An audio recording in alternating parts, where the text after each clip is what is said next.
right, this week on Family Dinner Podcast, we're talking about something that happens to a lot of families, which is divorce. Half or more percent of the population. And I'm personally excited to talk about this because I was only four, right? Four or five, I believe. Or Four when the divorce happened, so I don't really remember it. I can vaguely remember our dad being there. We're going to be talking about our perspective, our experience, how it affected us in all different ways. So I'm excited to honestly just have this conversation with my mother and siblings to learn. Mom, if you want to talk about just how it got to that point, and I can only imagine like making that decision and telling your kids has got to be one of the most uncomfortable, painful things on earth. So maybe start there. back in 1995, long time ago, on Heather's 15th birthday, her dad moved out. So that had to be pretty traumatic for Heather. I don't know, Heather, did that feel traumatic on your birthday? Yeah, but I think at that point I was really just trying to like be what everyone else needed me to be. So I don't think I really felt much. I think you and I had talked a lot about it. So in my mind, I was like, yeah, I should be okay because like I knew it was coming for a long time. I do kind of think like he could have done it on a different day, or you could have, like, what's 1 week, or what's like a few days. I agree. Yeah, I didn't really agree with that day, but I think part of it too is I can see like from a perspective of like you at 15 or 14 when we'd been talking. One thing I've learned over the years, right, because that's been 1995, was a long time ago, is I don't recommend that mothers talk to their teenage daughter about their marriage problems. And Heather was a great listener. And yes, I think even after I got divorced for years, I mean, I talked to my kids about a lot of things. I was pretty open about a lot of things, but I have a different perspective about that now, about not sharing, those things. So I was 16 when I got married. I was 16 and I was very in love for sure with your dad. And he was, he's 3.5 years older than me. So we were married in January of 1980. So I turned 17 a few months later and he turned 20. I guess he was 20 when we got married, I think. Yeah. Anyway, long time ago. So, I never anticipated that we would get divorced. Of course, I don't think anybody enters into that anticipating that. I do remember people telling me, that this is going to be really hard to get married so young. You're not going to, the odds are against you. And I was determined, to prove people wrong, that we could do it. So we had 3 children in 3.5 years. So Heather, Jared, and Josh are the oldest 3. They came, really close together. So I was 20 by the time I had Josh. And then 7 years later, we had Ben, and then 2 years later, Liz. So all of our marriage, I would say there were money challenges.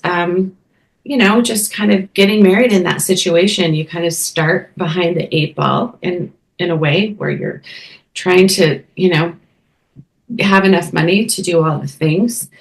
And there were a few good years, specifically when I wrote this book that brought in a good amount of money. That was nice. So I think a lot of things contributed to, of course, difficulties in the relationship, money being a primary one. And I think we both valued family, and I think we both loved each other. At the time, of course, when you go through a divorce, there is like a social pressure to people want to know why. And it was my decision. And so I know it was super hurtful for your dad. I feel like we're going different directions in our life at that point. And I am just someone who, I'm not as afraid of change. And once I'd made this decision, I was ready to move forward. And I talked to some close advisors about it. But, people, mostly my family, actually, I feel like was not supportive or understanding about my decision. And we had friends that were super shocked. So I think, of course, it's a hard thing, a hard decision that was made over time.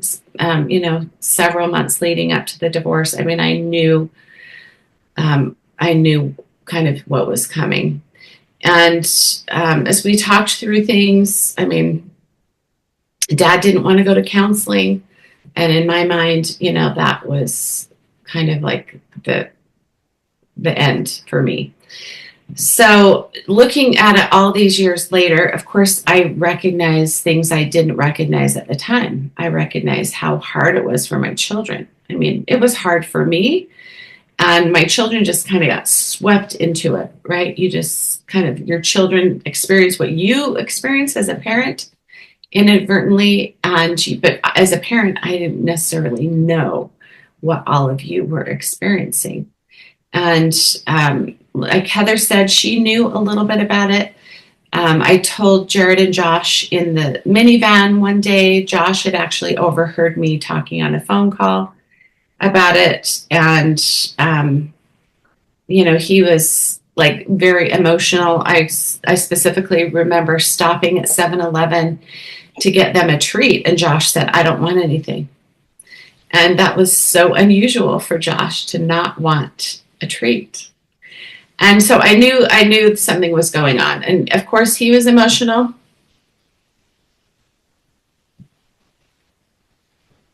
And as a mom, that's a hard thing. I parked the van and opened the door and kind of leaned my head into the door in the back seat. And I said, "Do you know what's going on?" And he said, "Yes, I heard you talking." And so that was not the way I had planned on telling them. But, what do you do at that point, right? So Ben and Liz were only 4 and 2. So, they were really young. They don't remember ever living, their parents ever living together. But Heather, Jared, did you have a talk with them, with Ben and Liz? I don't even remember what we really said to them. Yeah, we kind of explained that Dad wasn't going to live in the same house. We went, so I was working at a job at the time. I was managing this craft boutique. And so I worked some days and some nights. And so Dad liked coming over at night after he was done working to watch, just to be with y'all, because I think that felt some semblance, right, of what his life used to be. And so he would come over some evenings and when I was working. And even I have a story about that that's, makes me cry. That just coming home from work and, this craft store would close at 9. I would get home maybe by 10 by the time we closed up. And I remember walking into the house and he was asleep, in Ben and Liz's room with them. And it was just heartbreaking, to see. Of course, I wanted that to continue. I wanted him to have a relationship with his children in the home, with our family. But it just, at the time, it just seemed like it wasn't possible. So what do you all remember of that? Sorry, Mom. Just real quick, just to make the connection. So Liz, you were literally you were the exact same age as my son King right now. I just know the months, you were, so when Dad left, so I'm literally getting chills of thinking whoa, not being able to see, leaving Yeah, I think like for me, like just real quick, I think it's so easy, like as a kid, just to like have so much blame of just like why, like for dad, I'm just like why, like how could you leave? Like obviously it's not that simple. But then like flipping the perspective of like, of course it was painful, and then like that story, yeah, like, oof, Yeah, I've thought a lot about that recently. And even it's funny, I right before I added the months too with King, and I was like, and it's hard for me to talk about.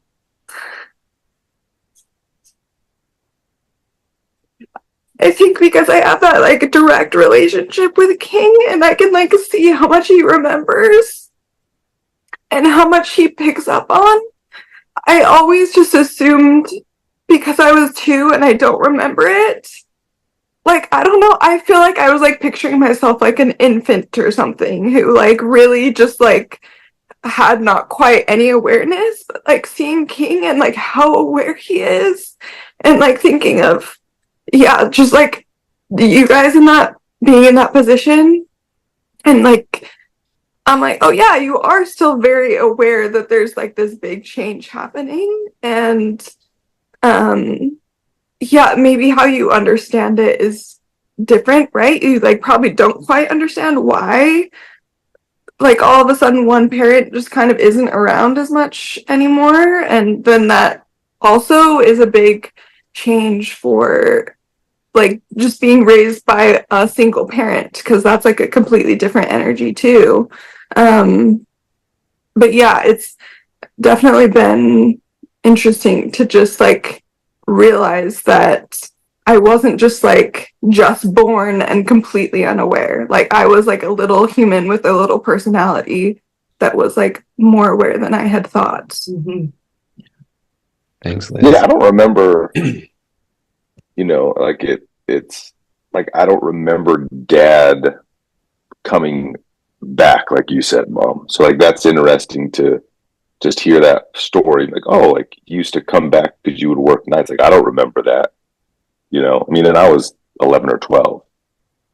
And so, like I You don't don't know if that remember was wrestling with me, and me hitting my head and getting stitches, and then Dad took us to Instacare. I don't remember that. Yeah, it's interesting to think about the what you remember. I mean, do you remember? You do remember in the van though, Josh? No, I don't No, remember you the don't. band either. No, I mean what I remember is how I found out, and so like that's Overhearing. mom. Yeah, mom said she was on the phone. What I remember, mom, is that it was you actually were talking to dad. I Oh, was at the top. I was at the top of the stairs, and you two were in the bedroom, oh, okay. and I just heard you guys talking about like kind of the going forward. Like it was kind of like, hey, how will we split it up? Like how will we divide the Logistics. time? Yeah, it was kind of like you were talking about that stuff. And so, and I don't remember like trying to snoop or eavesdrop. Like I just remember like stopping and sitting there and like what's going on. And then as I was listening and I put it together, I just remember like almost like a sense of panic, like no, just like what is going on? Like because the kid, for whatever reason, and I thought about that this morning, like as a child, I just had like and I still do deal with like worry, but as a child for sure, like I worried a lot about silly things, you know, like I worried about like our house starting on fire. I remember laying in bed thinking, oh, worrying about a house fire. I remember laying in bed worrying about an earthquake. And that's probably normal childhood, like for some kids. Like I remember worrying and laying in bed worrying at night about gang violence. Like I don't know why. Like I don't know why I worried about that stuff. It was just normal worry. But anyways, so like I think I was just a kid that worried a lot. But I do remember worrying about divorce. Mm. And so like that's where I'm coming back with like the circle of worry is like I remember worrying about that. Like and Yeah. I remember thinking at some point when we lived in Roy, like, oh, like my parents will never get divorced. You know, like I remember that thought consciously, like, oh, like, and having confidence in like, oh, my parents will never get divorced. And so then to be at the top of the stairs and like hearing this, you know, and like something that I had recognized, like, oh, I don't think will ever happen, Yeah. happened. You know, like it was just like an instant panic, like going downstairs quickly in what I recall as a panic. And Jared was outside. I think he was outside, and I went out to Jared outside and was just like, you know, probably white in the face and like hysteric and just like, they're her mom talking to dad, like they're getting a divorce, like that, like, and like I think I started like sobbing at that point of just like, you know, of this reality that I just heard. And what I remember, or maybe as Jared and I talked about it, I don't know if it's, you know, it's created later on, but like I do remember him, like, not that he didn't care, but just like, okay, you know, like a very like steady demeanor of just thanks for the heads up. Cold. No, just like, hey, Cold thanks for the stone update. heart. Could have been an email, Josh. Like, I mean, first of all, I love that you had a brother you could at least go to, right? for sure. I Yeah. love that. And I wonder if even, I think in relationships we can sometimes do this for each other, that maybe part of Jared's reaction was to balance, right? Maybe just in your sense, Jared, you felt like, okay, I've got to kind of steady this. Well, and now I'm trying to put together the timeline of that van conversation because, yeah, I assume that was later that same day or maybe the next day or something, because I think it was more that I actually didn't believe Josh. Like I thought maybe he had just heard wrong or something. Because then in the van, you know, we were kind of like whispering about it, which it's just funny to think of kids doing that because, you know, we're just completely unaware that you can obviously hear us. You know, like I think even like bickering a little bit is the way I remember it. And I mean, memory's funny, you know, like, no, like that's not going to happen or something. And then, yeah. And then you coming back in the van. Yeah, I can remember that so well. Like you sitting on the edge of the van and telling us. And the thing that like is disturbing to me about that point that backs up what Josh said, even though I don't remember exactly how I felt in that moment when he first told me, is I remember you telling us and, you know, kind of taking the time and being methodic about it. And I must have felt some stress or worry, but I also remember, and then you asked, do you guys want anything? And the thought that came to my mind was, wow, I could ask for anything I want right now. That just bothers me so much. And I was like, and Josh was crying. It was like, no, I don't want anything. And I'm like, yeah, I'll get a pop. Yeah, like I was saying to you on the phone, Mom, like I've told that to a couple different therapists and close friends and stuff. And that's like my primary like moment of consideration when it comes to the divorce, is thinking about that. And even as I've talked with all of you siblings over the years about it, it seems like you have dealt with it much more directly than I have. And for me, it really goes to that moment that for some reason, like, and in many ways, I'm like so good at this, I'm able to push it down, you know, like I'm able to, whatever that feeling was, those like real vulnerable, like scary feelings that coming up, I was able to like almost instantly push them aside. And yeah, I mean, that's one reason I was looking forward to this conversation, is I feel like I still haven't, you know, fully dealt with it. And I've talked about that moment. And I guess for me, you know, it's times in my life when I've had something hard happen that I, you know, push feelings aside. It's very easy for me to control my emotions and not be vulnerable. Going back to our conversation last time, I was thinking about it in relation to, Mom, how you said, you know, I was a peacemaker as a kid, and I would always make sure that you were all right. And I try to tie those two things together because I feel like there's like a certain like emotional awareness that comes with that. And I do think I am very alert when it comes to other people's feelings and emotions. And it comes from like being aware of subtle emotions myself and mostly like pushing them down, like except in special circumstances, like it's like in family situations, like like this, it's okay to talk and cry about like dad sleeping in a room or in spiritual settings, or it makes me think about Crusoe being 12, and that was the age I was, talking about Kingston. It's yeah, that's like makes it very real, right? To think about him and be like, oh man, it's so easy to even at 12, right? Talking about Liz and Ben's perspective on how old a 2-year-old is, but it's funny how even me recalling that experience is very one-dimensional, right? Like, oh, I couldn't. That all I was thinking about was soda in that moment, but knowing Crusoe, and we're certainly different people, but all of the complex things that would bring up for him, and that he's a very full human being, and like and the way that he would process that. Yeah, thanks, Jared. It's cool that, like, I definitely don't think that it's an accident. Like, it's cool to look at the divine timing of like the ages. Like, I definitely think that that's on purpose.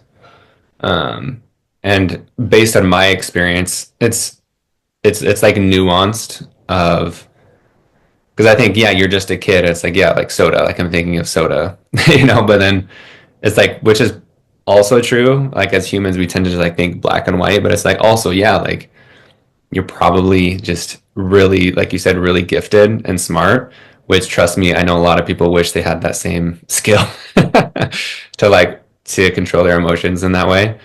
But yeah, it's like a gift and a curse, but it's cool. Yeah, I appreciate you sharing that perspective. Like this is just cool. Like I'm loving just like listening. So thank you. Another thing, Mom, I was wondering if so. I do remember, but so that day that I found out, I remember like going to bed, and my bedroom was right across from your bedroom, in that house, and I remember just like kind of being, again, I was familiar with the feeling of anxiety of like a pit in my stomach, and I remember just laying there just with a pit in my stomach, like just very quiet and like just dealing with it how I could. And like I remember you obviously felt like something was wrong because of my demeanor. And I was laying on my bed, from what I remember, on my side, like looking towards the wall. And you asked, and you came in and said like, "Oh, is everything okay?" And I just remember saying like, "Yeah, I'm fine." Oh, where in reality, right? Like it's like I just found out my parents are getting divorced in this really dramatic way, I do remember thinking, something was up, right? And I had my suspicions that, maybe you sensed something was wrong. I don't think I thought you had heard anything, until in the van that day. Did you have a plan? Like, did you either yourself or with dad, like, did you guys have a plan for talking to us? Mm-hmm. And that's probably part of what Josh overheard, right? In our room when we were actually talking about like when he would move out and kind of what we would tell the kids. And so you, of course, learned about it before we were really planning to say. But that is kind of interesting too, that's something that we missed out on, right? Is it would have been nice to have both parents like sit down in front of us. And obviously that was like, I mean, probably impossible for dad to do even on his own, but like, or maybe he felt relief after like we that he didn't have to be there when we found out. It could have helped. I'm interested what you think about being 14 when all of that happened. Like, we've talked a lot about ages, like Liz and Ben and me and Josh. I think, to me, in my head, 14 seems so much further along than 12. You know, even just the fact that mom could talk to you about it and that you knew, like, I feel like just you had matured that much more. I just wonder what you think of your perspective of the situation then, almost like your maturity and your ability to handle it versus what you know now about, you know, obviously having had 14-year-olds. Yeah. You know, it's interesting because I was even just thinking of that year of 9th grade when we moved to Salt Lake. As far as like school goes, like I got straight A's, like, and I don't think I'd ever gotten straight A's just because I didn't really care that much. And so I, you know, can't say exactly what it was other than just appreciating a shift in like scenery and feeling inspired to just learn. And I had a lot of great teachers. I remember being 14, almost, you know, 15. There were just a lot of changes, even in, I think, like my hormones and my cycle just affects a lot. And so for me, there definitely was like a responsibility of feeling like very protective of all of you.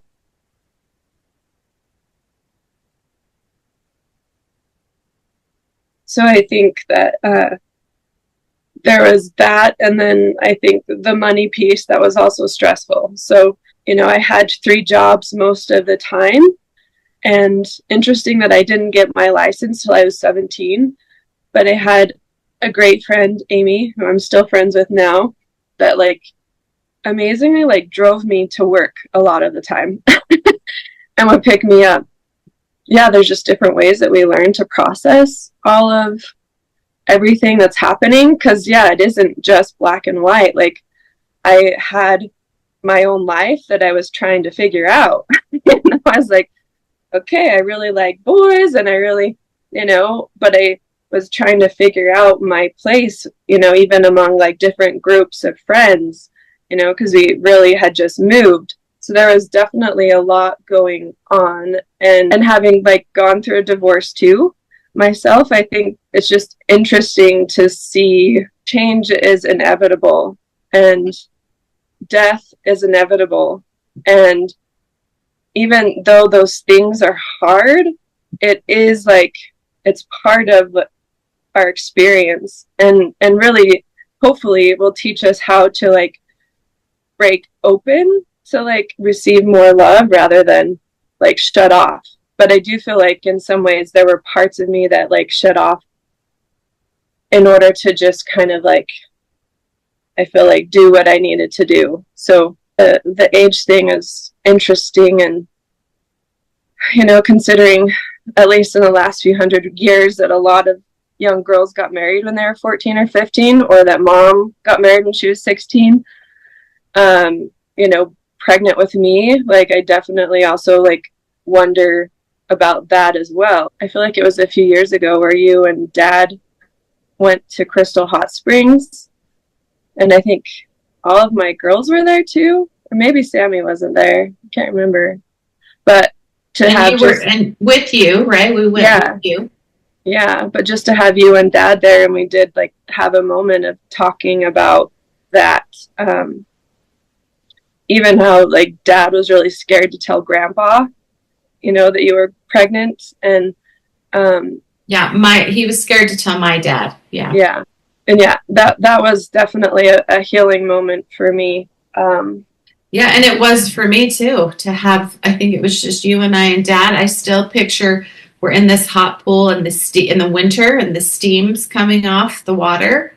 Yeah. Kind of smoky almost and steamy, and it was emotional because you asked us, and kind of it was a prime opportunity, right? Perfect opportunity and timing to just have us to yourself Yeah. as girls were kind of doing other things around the pool, and just asking us, how was that for you guys to be pregnant, and tell me about that process, and talking to your parents and deciding to get married. And so that was a cathartic thing. It was emotional, but I felt like it was a healing moment for sure. Yeah. Yeah. Yeah, Definitely. cool. I really like what Heather said of like the gift in all of it, because that's, in my therapy work or healing, that type of thing of like, for sure there was just a lot of pain associated with it, which is true. And at the same time, Mom, you said this with Josh and Jared and myself stepping into our masculine of like seeing how it's like, oh, like I can see how this is part of the plan for me to learn to become who I'm supposed to be. So again, like holding all of that, the nuance of all of that while honoring the pain and also seeing like the gift or opportunity in it, I think is important.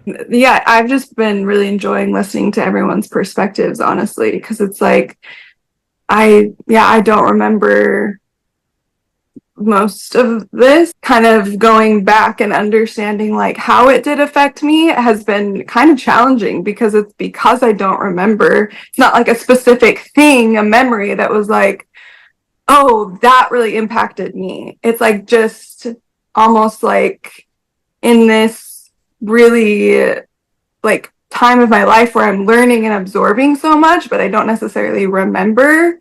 It's like, oh, actually that impacted me on like a cellular level, but like, how can I understand this without actually tying it to a certain event? I can relate to Josh, where I just feel like, because I feel like a lot of my memories, I don't remember a lot either, like of certain things. So it's like fun, because Jared, I feel like you have such a great memory. Like you're telling these stories like with such detail. I'm like, dang, like say, because I don't have any like specific memories other than what I've been told too. Like specifically like the story that Mom said of like him being there and, like after when she was working and like taking care of us. Like I don't remember that, but like, energetically, maybe I can still feel that was Part of your story. exactly. Like, do you feel that you had a good relationship with Dad, and that like as your childhood that like you had like a present father? I feel like that's tricky to answer. One, because like Dad's not here, and I haven't really had, I think, conversations with him about this. So, I will say like I feel like Dad was more of a friend, and I mean, I think it's hard because I only saw him every other weekend. So it didn't feel like I was around him that often. Like, I feel like a lot, I have definitely memories with like him and Cindy, but like, I don't even remember arguing with Dad or anything. Like, I don't remember having. Well, that's not Dad's nature, really, anyways, to argue, right? True. But I feel like in that regard, that felt more like a friendship, right? Where it was like Mom was the one who, like, if I did something, like, she would talk to me about it. And, like, if I were getting in trouble or something, it was like with Mom. It was never with Dad. And so it was like that in itself, that feels like more like a parental figure. But I think that that was what impacted me a lot right afterwards, is it's like growing up mostly with like a single parent and not having two parents around. I think the biggest thing too is like it is what they say goes. Like there's not another one to kind of be like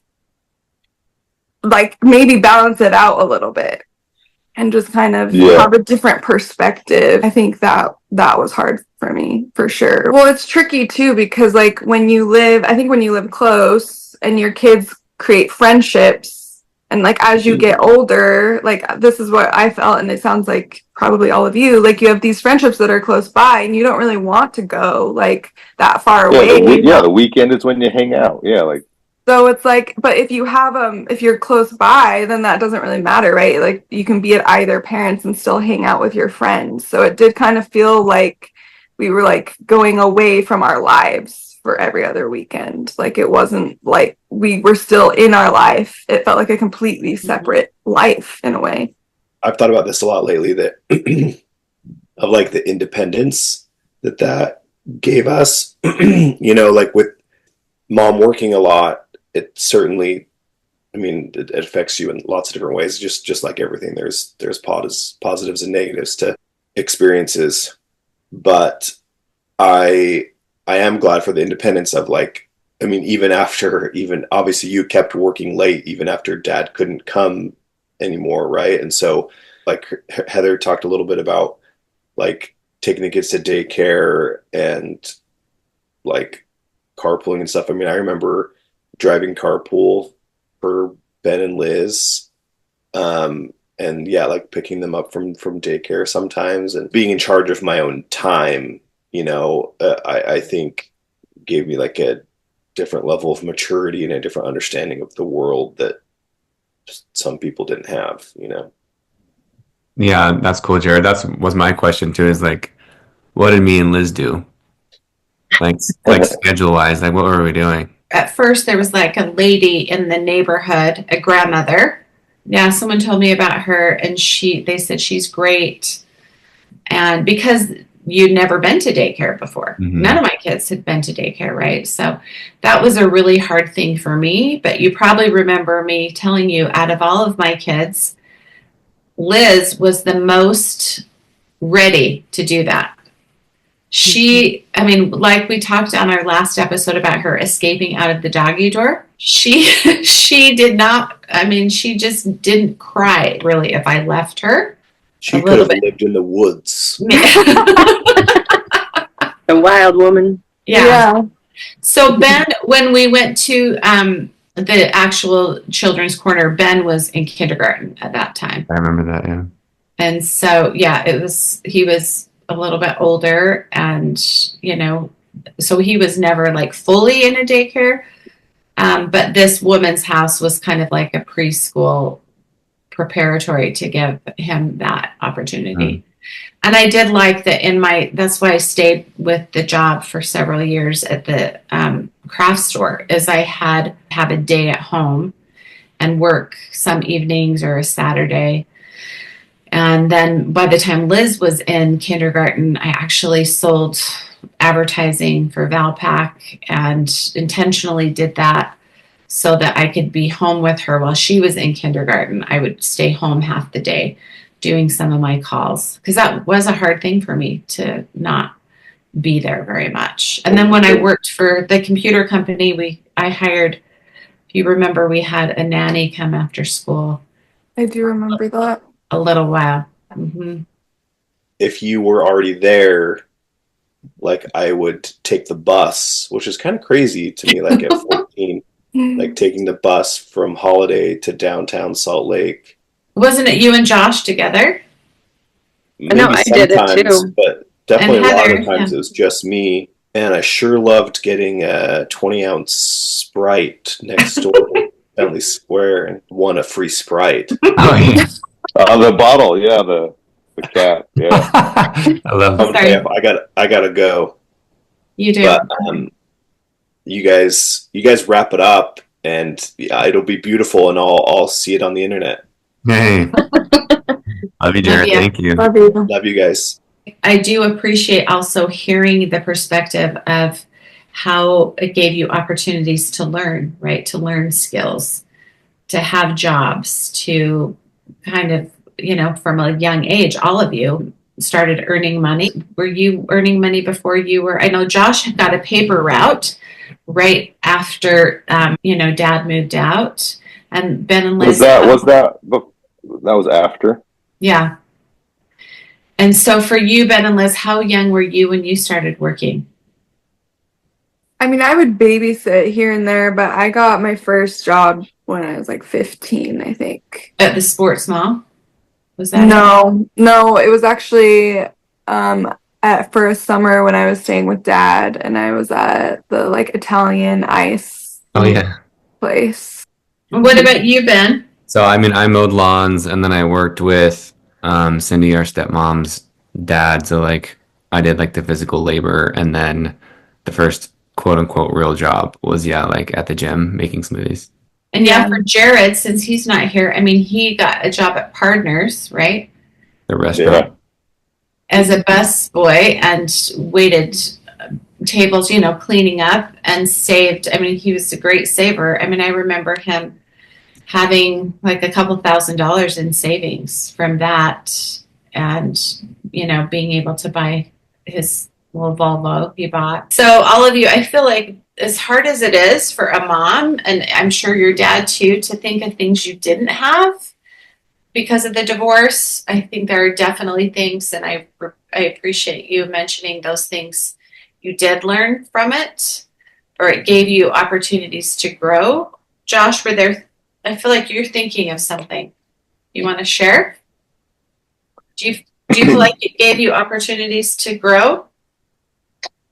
Yeah, I mean, I guess what I reflect on is, I mean, as siblings, we've talked about this, and I think we've all had a different experience. But the psychological term, right, is secure attachment, and that's like a big thing with your parenting, and just your mental health overall. And I feel that I had that. Like when I reflect on my childhood, I honestly feel like I had a great childhood, and I felt loved, I felt safe, I felt confident. And that could be like, maybe that could be because up until 11 I had two parents, that loved me and that cared for me, and I had that presence in my home. But even when I think of after the divorce, I still think like as traumatic as that experience was, as I reflect on it, I still feel like my childhood was good. I feel like my teenage years were good. I mean, there was mistakes made, right? Like just as you come of age, like you do stupid stuff, and and like there are some hard things, and like there's awkward times. So for sure, those were all part of it. But like that's overall when I think of the past, when I reflect on that experience, kind of in the two halves of having parents and then not having two parents and then having single parents, I don't view it as traumatic. I don't view it as a hardship. I just view, I think that goes to the resilience of just kids, right? And you just live with what your current circumstances are, and you don't think too much about it. But even as an adult, I know there's things that we've all worked through that that issues that I have. But as I reflect specifically on like my youth, I have positive memories and good experiences that I enjoyed it thoroughly. Or and I think we've all had different experiences in that way, but that was mine. Mine was nothing but good memories, nothing but feeling safe, loved, and confident as a kid, all throughout. Awesome. My youth. I'm curious because just Liz got asked this question about like a connection like with her father and not really living with him. And Ben, do you have any thoughts about that? Or I mean, it'd probably be similar. So like, I'm confident saying like, it's like I don't feel like, it was impossible for Dad to be a present father. I don't want to say impossible, but the way that it was set up for us, all right? So it's like, no, I did not have, someone, like you think about the days, right? 26 days, I don't see him. And so it's like, no, like just by math is like, so it's like, and then when Josh talks about secure attachment, like it took me a while to realize like, oh, I don't have a secure attachment. I was like, Yep, same. and, yeah, right. And it's like for a kid, right? When you look at psychologically, from 0 to 5 or 0 to 7, what do you want to say? Of course, every year is important, but those are when the wiring, right? That's when the subconscious is most being formed. That's when you're most in theta. And so that's when you're secure, your attachment, that's when everything's being formed. And so it makes sense for me and Liz that ours, what you say, anxious or avoidant or both. And like one thing that came up for me listening to everyone talk was like, oh, okay, like this makes sense, you know, whether it's like what relating to my own life, but seeing it with everyone, I can see like, oh, like there's a lack of potential like trust. Like that's just a connection that I made of like, oh, okay, yeah, like that secure attachment when you have, it's like, and even Josh, when you were saying of like the lots of the worry, because as a kid, right, psychologically, like your parents are literally your safety. Like as a kid, you do not know. It's like I don't. The autonomy isn't there. It's literally like I look to them for safety, and so like when that's gone, that panic, right, of like literally it's our biology to be afraid, and it feels like death. It feels just immense fear, panic, worry, anxiety, whatever. And so like even you sharing that, I was like, oh yeah, that makes sense too. For yourself and for myself. So to quickly answer your question, Mom, is like, yeah, that definitely affected me. And I like the longer I've been, a father for almost 2.5 years now, I'm like, oh, like this definitely affected me. I was like, I didn't realize it, but like how often I'm there for my son, right? Literally every day, like 8 to 10 hours a day. Not to say that there's right or wrong or has to be some mathematical equation, but just generally speaking, I can see how much my son looks to me for certain things and then looks to Belle for certain things. And I didn't have that. And so it's like, I can just see, like, yes, it was filled in. I can see by Josh and Jared, like, I for sure looked up to Josh a lot. Like, he was the father figure in a lot of ways. Jared and Josh and I recently had a quick exchange on Instagram about parentified, and that just basically means you grew up too fast, right? Based on like you didn't have the full opportunity to be a kid. And that happens to a lot of us, obviously, but that has its psychological effects. So I can see that like being tied into my life. There's of course pros and cons to that. Like that's part of the reason why like I can be so good at like holding space and asking questions. And like, yeah, like regulating my own emotions is partially because of that. And then also the neighborhood, like a lot of like the church leaders or youth leaders, like they definitely stepped into, like I can look back at that and just see that they were positive role models in my life, which I'm so grateful for. So it wasn't just like complete like despair, but I can see the effects that it had. Yeah, I love that you mentioned, yeah, I mean, just the neighborhood, right? You've heard that saying that says it takes a tribe to raise a child, a village, yeah. And I do feel like also, as you just said that, Ben, too, about parentified, I thought of, so I was 17 when I became a parent. And isn't it interesting to kind of think about then getting divorced, right? So got married at 16, divorced at 32. Then basically that decision for my children, then you all kind of had to grow up fast. Yeah. Kind of interesting to think about that, like what you just said. Yeah. Because when I think about you working from home, you have your own business, coaching clients, you can be so much more present, right? So even when I was home, so many times I wasn't fully present because I was thinking of all the things, going to the store, doing dinner, doing homework, and then I was dating. It's interesting that Ben and Josh and Jared, the mothers of your children, are all stay-at-home moms. And I've also wondered if that has to do with your experience, saying this is a value, I value this. And I know that the women in your lives all value it too, like wanting to be home and be present as a full-time mother. Yeah. I mean, consciously choosing it, that's for sure. I just am really curious when you said, like, since you said the secure attachment thing, I'm kind of like, what? Like, you have secure attachment? I'm like, I know we've kind of talked about that, but you just said it so clearly that I'm like, so curious now what each one of you feels about that. Because I think like, right, for me and Ben, I think I can see that more, right? I'm like, is that like directly correlated? Or Heather, do you feel that you had that during that childhood period? And also, you both mentioned kind of worry, Ben and Josh, you both kind of mentioned that as well. And I feel like I have that. And so I'm just also just kind of seeking some like similarity. This is just honestly really fascinating to me. I'm like, oh, is that just our personalities or Both. Yeah, is it Both. nature or nurture? right? Yeah. Yeah, both, like you said.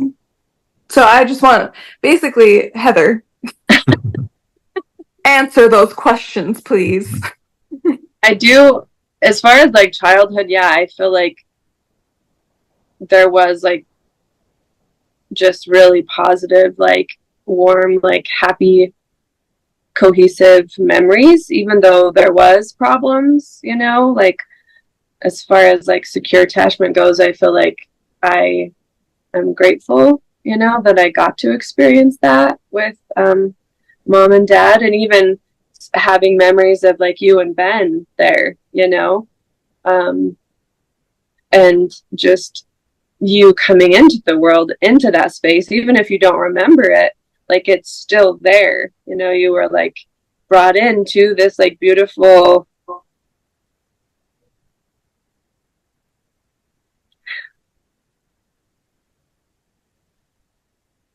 there I think is this beautiful love between mom and dad,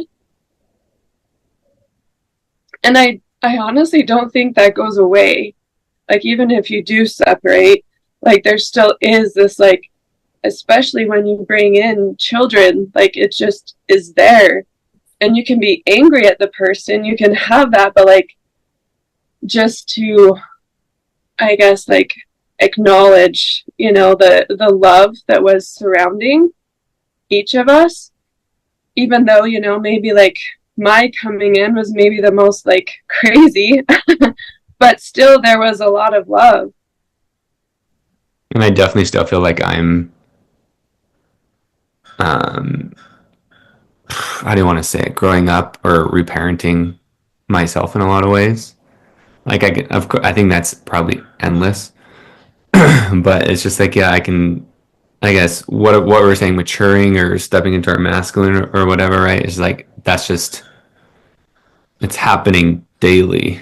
You know what I mean? I'm just like, and Belle, my partner, she's reflected that, you know, endlessly to me. She's like, no one taught you how to do this, you know? And so, that's definitely one thing I want to be conscious of, right? It doesn't like, just that example.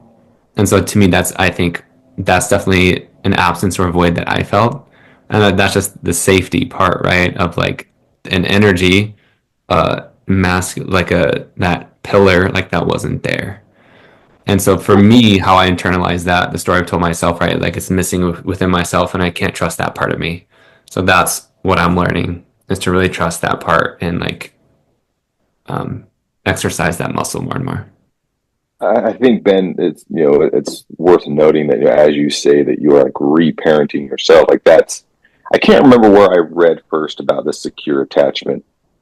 Yeah, I don't think it was, the book isn't Whole Brain Child, but it's by the same authors that wrote The Whole Brain Child, which I think they're the ones that those doctors are the ones that came up with the term secure attachment, I believe. But what I remember specifically, and this was a couple years ago, what I remember about that book was that, like, if you don't feel secure attachment, like you need that before you become a parent. Yep. And that you can still get it even after, even after childhood, right? Like that if you didn't have it as a child, you can still get it now as an adult. Which I think that's kind of what you're explaining, is like you're reparenting, like that is you. And I don't remember how it is. You have to go read the book again, but like that, they kind of describe like this is how you would repair and create secure attachment for yourself now as an adult. And they talk about, it's not excusing behaviors that happened, right? But it is recognizing where you didn't have it, and then how you create that now, where you create that now, and how you repair that relationship. And for simple terms like forgive and forget. And so I don't know, Liz, if you knew that, but like Ben's, I don't know if you knew that consciously, Ben, or if you just have gone or experiencing that through like your therapy and your own work of like, oh, I am reparenting myself. But like that's in their book, they talk about like you can create secure attachment, and to become the best parent, you need to have secure attachment. Yeah. And I just made the connection, and Liz, this will just be real quick about repair and reparenting. I don't know if I've ever made that. Yeah. Oh. Yeah, I had noticed that just now too. Yeah. That's cool. The term repair to me, Yeah. like wasn't even a term probably until like the last year, maybe 2 years, because it's surfaced as we've listened to parenting podcasts of like, as we try to become parents, I think we think we have to be perfect, but we're not going to be. We are going to yell. We are going to lash out. But the most important aspect is not beating yourself up, but is repairing with your child, of saying, hey, this is how I was feeling. I'm sorry, right? Like you can lash out, then you repair. And there's no limit to it. There's no limit to how many times you can do that, but how effective that is for your child to give them the secure attachment, to help them understand, right? To show that you love them, but to show that, like, I don't know, humility and confidence.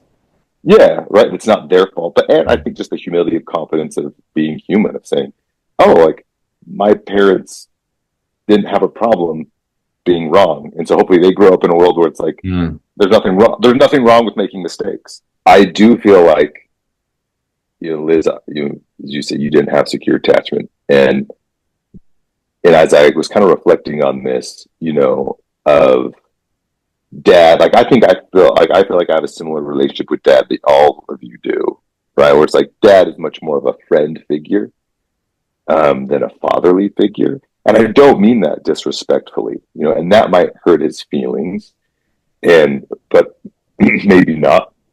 But I don't view it as a bad thing, right? Like I wouldn't say that he was a bad dad, right? Like I wouldn't say that. Like I know he loves me. Yeah. I know he has loved me. Yeah. And like Ben, like I like your point of like the mathematics of like he couldn't be present, right? Like yes, in view of hindsight, he could have made choices to be present. Yeah. And that's where like I don't think I hold any blame for dad, is because like you just call it his personality, if that's what you want to call it. But like maybe he did want to be more present, but his personality is such that it's just lackadaisical that he wasn't going to. And I think also, in all fairness to dad and other men, right? Like you're saying, I think that sometimes it may be easier for them to detach, right? Because they haven't learned to emotionally regulate. Yeah, exactly. They haven't learned how to even feel those feelings and know how to get through it. And so dad was remarried with someone else. He's trying to make that work, right? And then just trying to even figure that out. I think as a man goes through these emotional things, because I know he's loved all of you so much that he just didn't know how to do that. And I think how to even hold that intense emotion to talk to you during the week would probably be so emotionally hard on his heart. Yeah. That not even consciously thinking about how it would have helped you, but for his own sense of just how to get through it, Yeah, I mean, I think I'd say it's more of a masculine trait, but again, correct me if you guys disagree, but I think it's a masculine. The human trait, probably leaning more masculine, is that you really only confront what's in front of you. Like that, like your reality is what is only here now in front of me. And so, like, not that he didn't love us, it's not that he didn't want to make time for us, but he just had something else in his circle of his immediate circle of concern. Yeah. Yeah. And so it wasn't like that he didn't love us. It wasn't that we weren't important to him. It was just like, my circle's this big, and we're outside of that circle. And, you know, as an adult, you're like, yeah, but you could change that. And so, like, that's what I'm saying. He didn't have the tools, or that's just not his personality. So I don't hold any anger for that. You know, I think there is some mourning and grief of like, yeah, I wish he was more of a father figure, but like, I still love him, but I'm also grateful of the father figures that I had. And I want to be sensitive to that, saying he was a father figure because he is my father. And, you know, and I love him, and I love, you know, the memories that I do have of him being there. But really the point that I'm trying to make is not even about Dad. It is about the balance that I felt in my life. And this is where secure attachment comes from. And maybe you guys didn't experience this. Is I feel like there was a very yin yang in my life that balanced it out. You know, like one with Mom, who was very strict, you know, and then one with Dad, who was not so strict. And like that kind of balanced out. And yeah, I even think about like grandparents, you know, like our two sets of grandparents were very opposite. You know, like so much, like Grandpa was strong, he was stern, he was, you know, he was very masculine, sensitive too, but very masculine. And Grandma, like the very stereotypical roles. But then you had Grandma Harris and Grandpa Harris, which were a lot of fun, a lot different, you know. And I just think, like, I feel like my life was very well balanced, even when there was turmoil. I was like, oh, and maybe I'm giving myself more credit than I am, but I'm saying it's nurture that, like, there was a lot of balance in my life through just that village. And I think that is why a village and a community is so important, because you need that stuff to balance it out. Yeah, that's cool, Josh. And like that's one thing. I mean, I definitely like tried to like hold myself to perfect parenting, and like the whole repair thing has been so helpful. But at the same time, it's just like, yeah, like I can't. It's the same thing. I can't be everything for Belle. I can't be everything for my kids, right? I'm just like, I want to expose him to different people and different experiences and like ways of doing it. Like, so yeah, the village and community aspect is important. Yeah, that is interesting too with the grandparents. I hadn't really thought about that. And because, yeah, same with them. Like, I don't really remember being like I wasn't ever really close in proximity to them either, you know? Yeah. Yeah. I do think there was a benefit to us living by Grandma and Grandpa Brown, for sure. As you know, Jared, Heather, and I, like, there was, you know, as I reflect on it, definitely a sense of security. Mm-hmm. You know, like with them, with their house, with that relationship of like, yeah, like they're 100%. You know, like that. Well, I think it was a very good experience, because when you go to Grandma Harris's and Grandpa Harris's, I didn't feel comforted or safe. No. It felt fun. Yeah. You know, and loved, but like differently, you know, and just how they could show it. Where going to Grandma and Grandpa Brown's, it was like, yeah, it was completely safe. As we wrap up, all you listeners, thank you for being here. Make sure to subscribe, hit that follow button. Come on, yo. Smash that like button. Smash that like button. As the cool kids say. But yeah, seriously, like let us know what comes up for you, because obviously, right, is like this isn't some like here's how you do it, like here's how to like, but just I think the most helpful thing is just to have these conversations, and then it relates to something just as we're relating to each other. Like it's probably resurfacing memories for you, and so that you can go, you know, get a therapist or a coach or talk to your siblings or to your parents. And so that's what we hope that this is doing, and we appreciate you for listening. So thanks for being here.